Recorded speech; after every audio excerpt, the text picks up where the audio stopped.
In 1997, Robert Kiyosaki told his best friend exactly what to do to become a millionaire.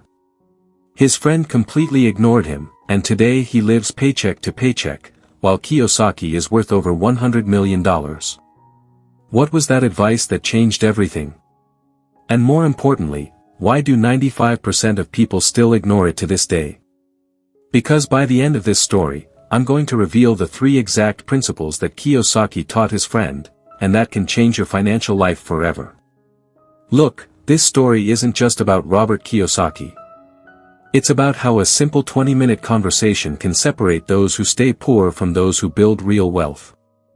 At the end, I'm going to give you the exact tool that Kiyosaki used to go from bankruptcy to millionaire, but first you need to understand why his friend Mike made the most costly mistake of his life. It all started in Hawaii, 1997. Robert Kiyosaki had just published Rich Dad Poor Dad, but he wasn't yet the worldwide phenomenon we know today.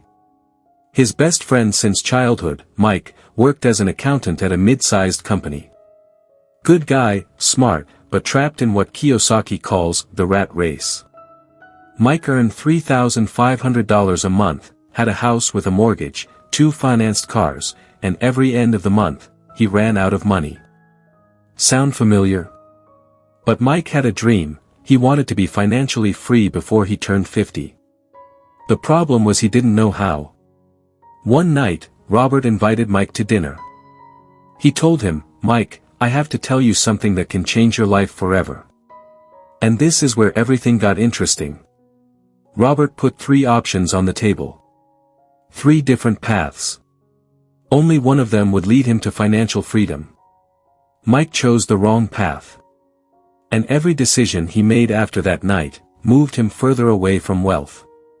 But don't get ahead of yourself, because what comes next will surprise you.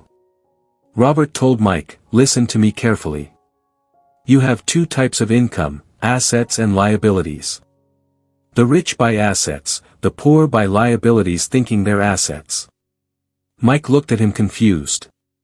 Robert continued, "Your house is not an asset, Mike. Your car is not an asset.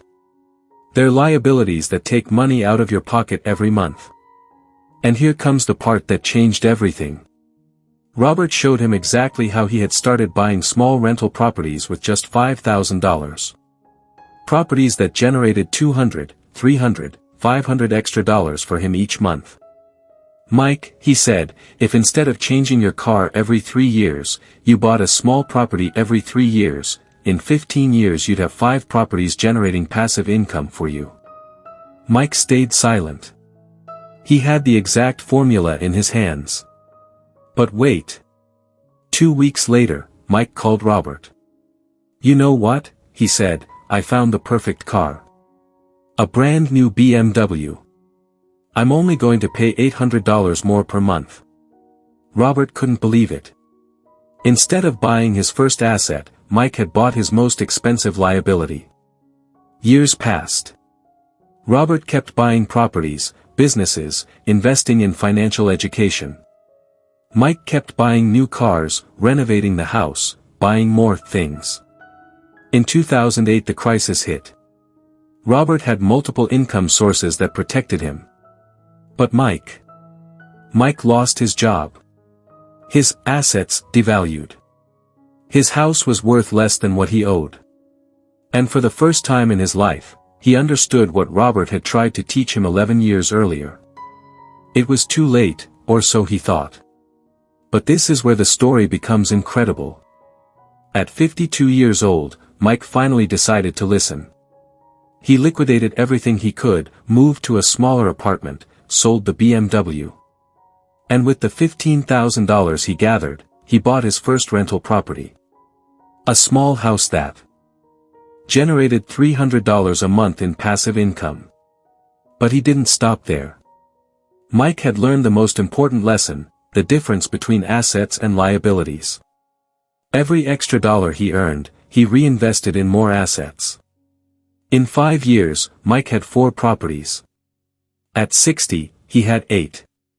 And today, at 67 years old, Mike generates more money per month with his properties than he ever earned at his job. You know what's the difference between Robert Kiyosaki and his friend Mike? 11 years. Mike lost 11 years because he ignored the simplest but most powerful advice in the world. And here are the 3 exact principles that Kiyosaki taught him. Principle 1 ** An asset puts money in your pocket, a liability takes money out of your pocket. Period. Principle 2 * The rich buy assets first, luxuries later. The poor buy luxuries first, and never get to assets. Principle 3 * Your active income builds your assets. Your assets build your freedom. And the tool Kiyosaki used is this: every time you want to buy something that's not essential, ask yourself, will this make me money or will it cost me money? If the answer is cost, wait. Invest first in something that generates income. Now I ask you, are you going to be like Mike in 1997, ignoring this advice? Or are you going to be like Mike at 52, when he finally decided to act? Remember, the rich aren't born rich. They just make different decisions. What will your next decision be?